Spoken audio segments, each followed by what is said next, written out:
Hey guys, welcome back to another episode of Gundam Seed. This is episode 20. I cannot wait to see what happens in this one because last episode was pretty boring.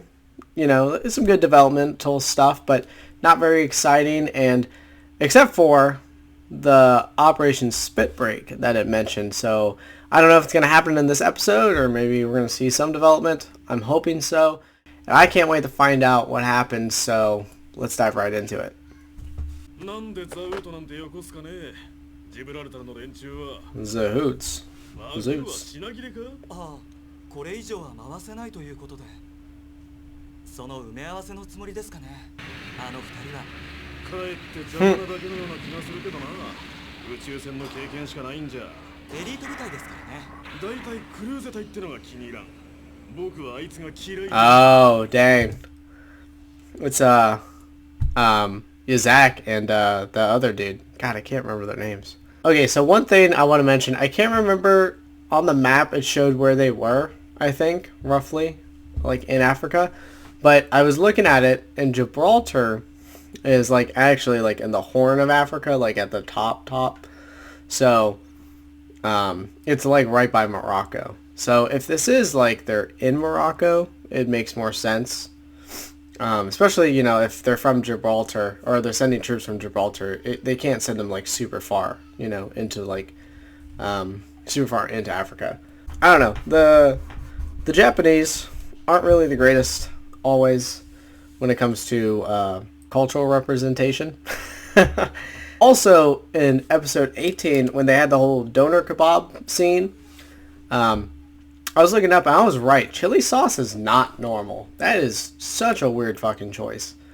The normal sauce is like tzatziki or like a garlic sauce or something. And I mean, like, I've never had a doner kebab with anything like with chili sauce. Like, there are other stuff like maybe more vinegar ketchup-y based, you know, like some people are going to do like barbecue and stuff, I guess. You know, it's whatever. But that chili sauce... I don't know, maybe that was just like some kind of, I don't know, maybe a translation error and they didn't understand.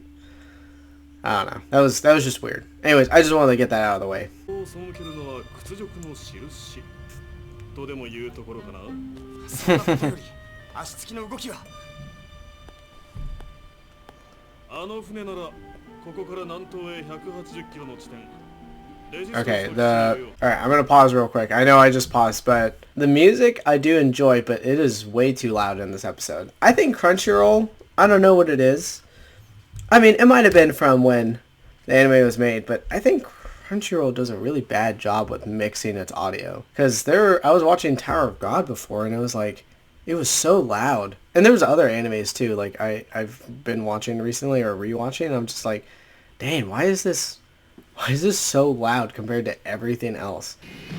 Okay. So, they're leaving, right? Okay, yeah, they're trying to get out of there. Daddy ain't coming home. Daddy's going in the grave.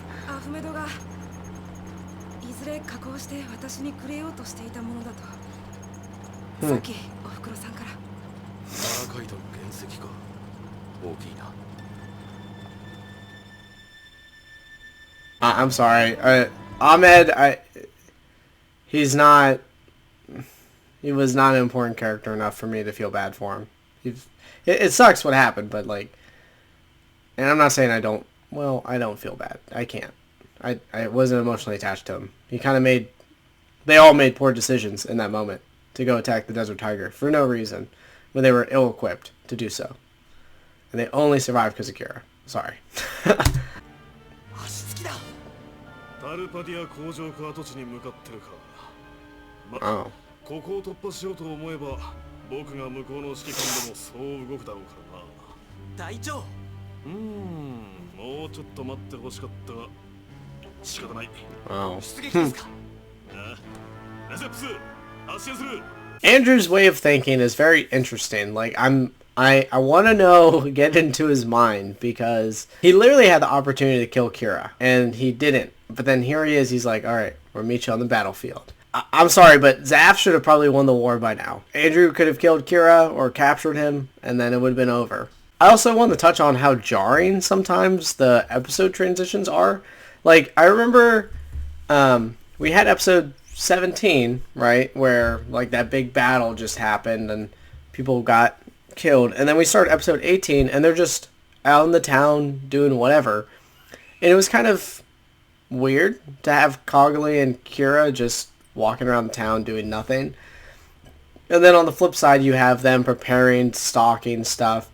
I don't know, maybe it's because I'm, like, not watching this back to back. But even then, it's like, if these came out weekly, like, I'd be kind of lost on what's going on a little bit. Like, things aren't being explained, they're just being done sometimes. Not that I need stuff explained all the time. I don't like it when anime does that and overdoes it. But I think this one is not balancing it well, because they're just, like, leaving. I'm just like, okay, what's going on? Why are they leaving? Like, you know, maybe just a brief mention, like, okay, you guys ready to move out and get out of here? Okay, cool. And that's it, right? But it was like, they're just like packing up. They're like, we're gonna go, you know, we're doing stuff. And I'm just like, what? Why are they acting like they're, like, you know, under attack or something, you know? Or they're, I mean, about to go on a mission, you know, I guess. But it's just weird. And I don't know. Maybe that's just me viewing it, and it's kind of strange. Even when I did watch them back to back, it was still confusing, because I did a couple episodes back to back. I don't know. Is that your guys' experience? Does it feel strange and weird, or when you first watched it? Maybe you guys watched it when it, like, weekly released? I don't know. Let me know down below. やっぱ現地調達のもんはうまいね。少佐、まだ食べるんですか？俺たちはこれから戦いに行くんだぜ。Mm. 食っとかなきゃ力出ないでしょ。ほら、 Some more wise words. のがうまいぞ。 Yes, the yogurt sauce. トラもそう言ってたから。It's not that. It's literally the cultural thing. Oh, what? The tiger said the same thing. Yeah, so did all the locals. Anyone living in that region probably would have said the exact same thing. Hey, try this yogurt. I wish they would stop saying yogurt sauce. It's confusing, because there are many types of yogurt sauces. The, like, inner chef in me is getting mad, because I'm like, what is it? Just say tzatziki. Can they just not, they don't know what tzatziki was, you know, in Japan or something?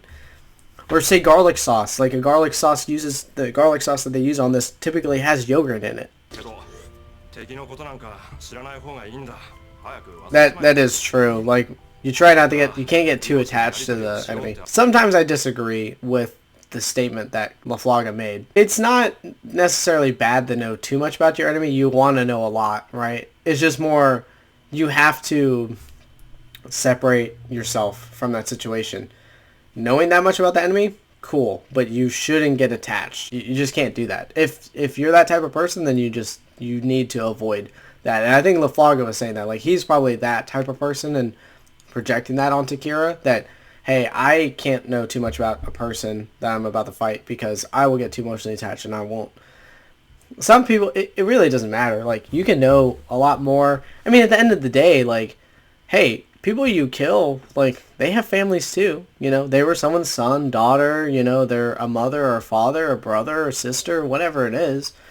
They mean something or to someone out there. I think it's funny, like, we label, like, you know, the enemy, right? But the enemy doesn't necessarily mean that they're bad people. Sometimes they are, and they have done horrible things. But they're not, like, the world isn't black and white. It's not superheroes versus villains, you know? Like, people aren't villainous. It's just they have different, you know, causes and beliefs and whatnot. And we just, unfortunately, as human beings, just fail to properly communicate with each other, and we can't find a way to work together and find some kind of compromise without fighting, unfortunately. So in that aspect, I think we're just immature. I don't think you don't have to get close to the enemy. You just need to be able to emotionally separate from that. Kind of sounds bad. It makes you a psychopath. But I mean, it's just like, it's true. Like, even if you didn't get to know the enemy, you know, you're going to kill somebody. They're living just the same life as you in just a different area and maybe a different way. But, you know, like the small things. We all eat, we all sleep, we all love, we all, you know, get angry and get mad. And all that stuff. It's like it's just another human being, unfortunately, that you have to end their life for whatever reason. そうだよ。1号機にランチャー、2号機にソードだ。なんでって、乾燥するより俺が乗り換えた方が早いからさ。連中には悪いが、レジスタンスの戦力なんぞ、はっきり言って当てにならん。お前も踏ん張れよ。まあ、最近のお前さん。In this situation, the resistance is kind of just cannon fodder for them to, you know. バーサーカーって何ですか？知ってます？ Wait, what? バーサーカー？そりゃ何かの神話に出てくる狂戦士のことだろ？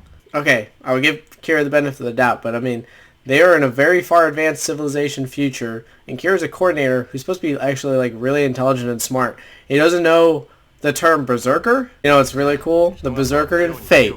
なんだいきなり。いえ、なんでもないです。 Why is Kira taking this so weird and personal? Man, he is so easily influenced. Kira is so weak mentally. I gotta say. I mean, I get it. He's a child and he's still emotionally developing and stuff, so I get that, but... Oh my god, yes! It's his tiger suit. Oh my... That's so ridiculous, though. But I love it. I kind of like that he commits to the whole look.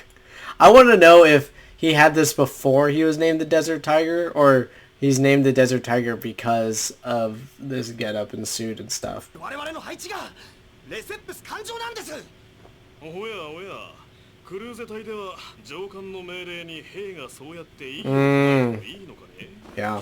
しかし、奴らとの戦闘経験では俺たちの方が負けの経験でしょ。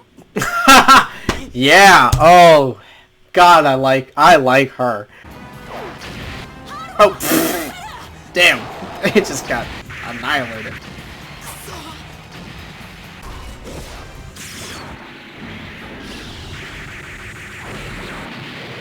Okay. I question Kira's abilities sometimes. Why did he just throw that sword? What is up with him and just throwing things away? Being like, oh, I'm just gonna throw away my weapon. You don't do that. That's like saying, oh, I'm out of bullets on my pistol, let me just throw it at somebody. No! Just holster and use the other weapon that you have. What is he doing? This shit's not, I know that, and it's definitely not cheap for this. Like, come on, dude. Ugh. Sometimes he pisses me off. Because he's supposed to be really great at fighting, but he's obviously not experienced. He just... I'm okay. I found peace. Nirvana.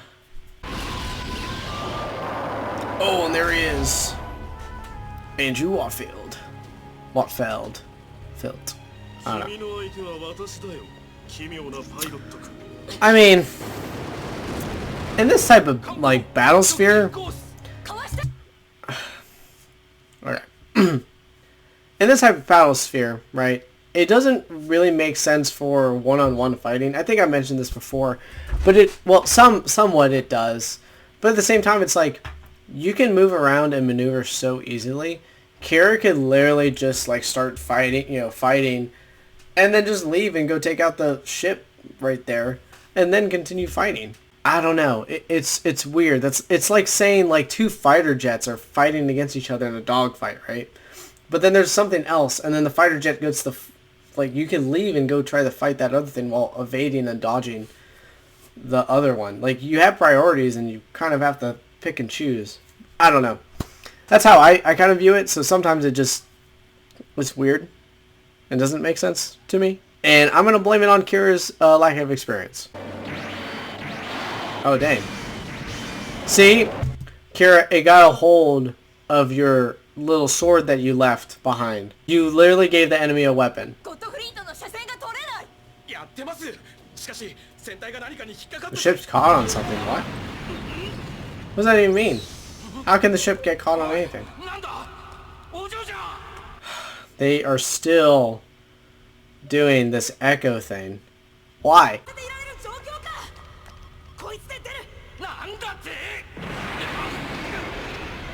Bro, they're...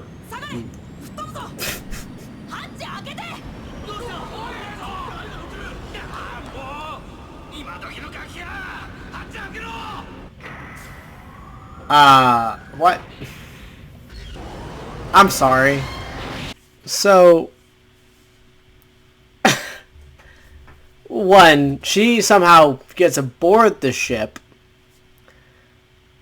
and then Cogly somehow navigates her way through the ship to get to the hangar that, I mean, maybe she knows about it because she knows a lot about the strikes and stuff, so maybe she knows, like, memorizes schematics or something. But then she somehow gets inside of one of the jets or fighter planes. I don't know what they call it. The Grasshopper, I think it was.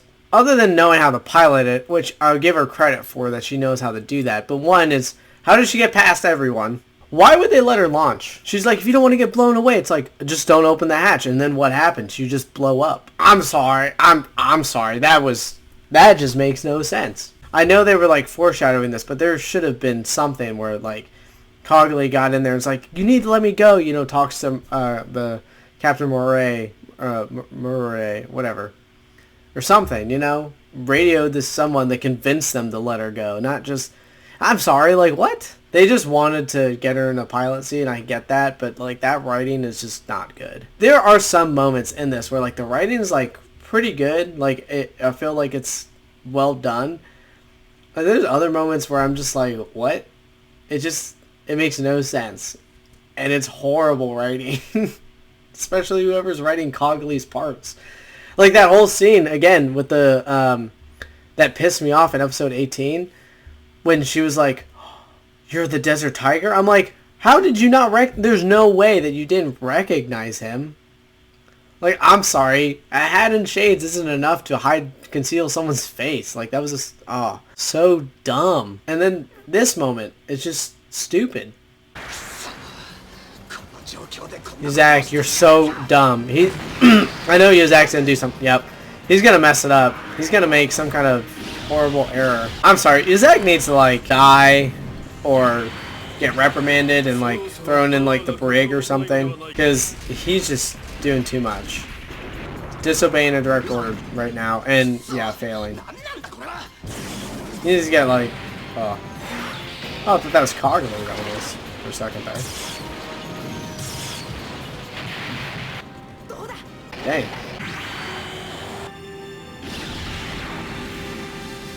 Oh, dang. Kira got him. Oh, dang. They destroyed the Lesseps, though. I could definitely blame Yazak and them on this because they weren't defending the Lesseps ship either. And didn't keep firing at the Archangel. And also, it was, what's his name? Urka? I think he shot at something and made the Archangel, like, break free. So I can see them, like, being, like, you know, very much put the blame on this for their loss on those two. Because I knew that was going to happen. It was kind of foreshadowed that those idiots were going to do something like, oh, we're going to leave the ship and find our opportunity. And then they didn't figure out that that the atmosphere is different for battle. Like, oh, man. For how smart these coordinators are supposed to be, they are, like, dumb. Well, you know what? It just proves it. Genetics doesn't make you smart.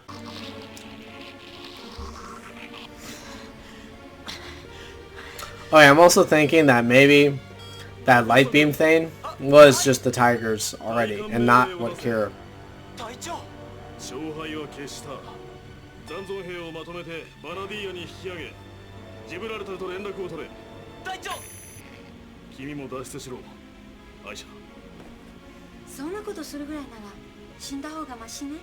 Oh, dang. No, Andrew's not gonna die. No. You're not gonna kill this guy.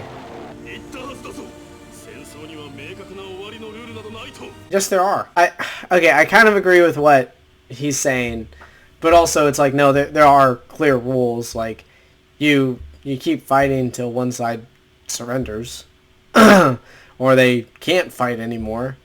You know, I mean, like, that's how, you know, World War II ended, right? No. Dude, that blue electric? It's giving me PTSD from Gundam 00. He is not gonna blow up and die.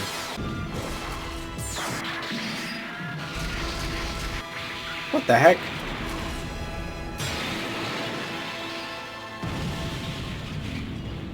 Oh shit.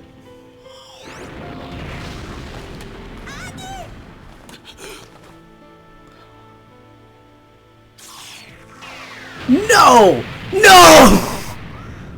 What? No, you're kidding me.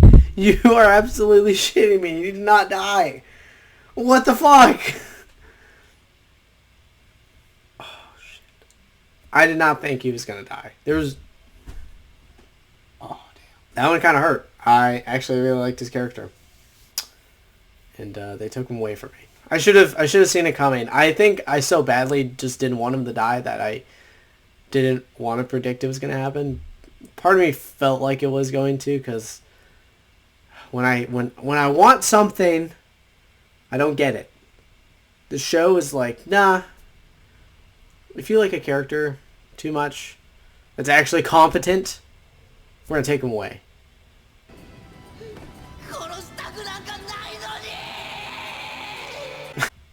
I don't understand Kira's... I understand his comment, but it's also just so childish and naive. It's like, yeah. I mean, who, honestly, other than psychopaths, wants to kill other people? And sometimes, yes, for the cause, and if you believe in the war, then, yes, you do sometimes get to the point to where you're like, oh, I want to kill this person, and I want to kill them because they are horrible, and they do these things, right? Sometimes I'm not a big fan of Kira's character.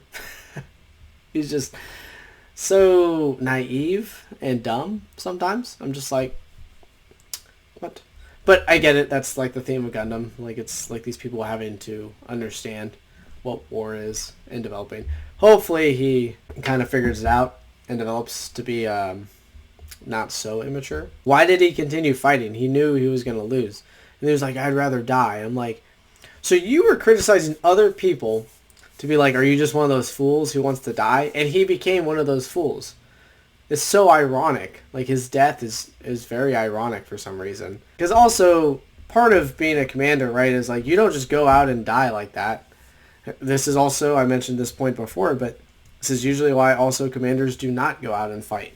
Because if they do die, then, like, what happens? You know, someone else is going to take over, obviously. But you're left with power vacuum. I don't necessarily... I think it was powerful that he did die, but I didn't really like the way that he went out. It doesn't really make sense for his character, in my opinion. It seems kind of weird. After everything that he talked about and said, and seemed like he was criticizing, that he goes out in that way. Literally becomes the thing he criticized. But anyways, thanks guys for watching. If you liked the video, make sure you smash that like button, hit subscribe, and turn on the notification bell so you get notified on when the next episode drops.